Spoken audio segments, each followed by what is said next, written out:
i-blind item lang na to kay basig malain sila sa to kay mura na tag-vlogger. Mura na sig babae. Hilason na daw kay na Choy.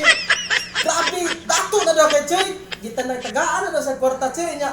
Sa mga kwartahan Choy niya. Karon Choy. Di dako na daw yung ulo Choy. Oh, come on!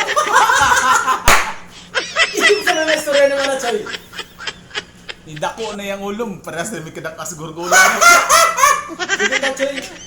Daghang nakasuya nga mga content kapwa, content creator sa iya ha. Ya karon kay gitagaan na sa mga pleasure, gitagaan na sa mga kuan diha, mga misaon sa pa house in lot kuno. Unsa may istorya na mo Choy gani dako na dayang ulo Choy? Matud pa sa uban mga vlogger. May istorya na ko na. Paminaw, siguro kung makaabot man ni si mo ng videoan ni o makasabot ba kag Bisaya o unsa ba? Oo. May istorya na ko si mo, siya man siguro na si Oh na, papa kay na power kay na idol. Idol kay na to na. Ikaw, Dol, o ikaw, Choy. O Choy ba ka?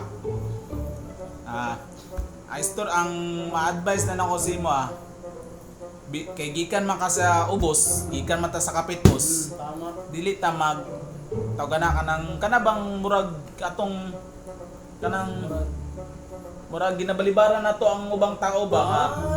Kana. Oh, dili ta magpatas tong kagalingon. Yes, garbo. Oh, tong sa una, hilig pa kag pa-picture, di ba? Kusog man gani ka magkuan gani, Smile, smile. oh, mag-smile. Nya nakakwarta lang ka ni, sikat na ka. Wa na kay time sila ha.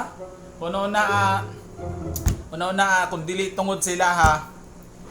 Sa ubang mga content creator nga mga gagmay para sa mo, gagmay jud kay. Ay pagana Choy, gamay bre Choy.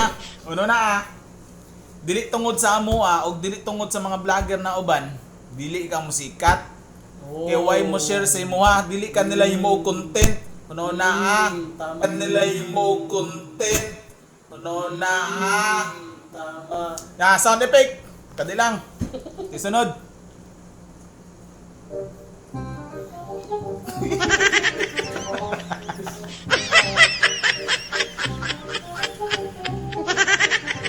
Oh, tama na.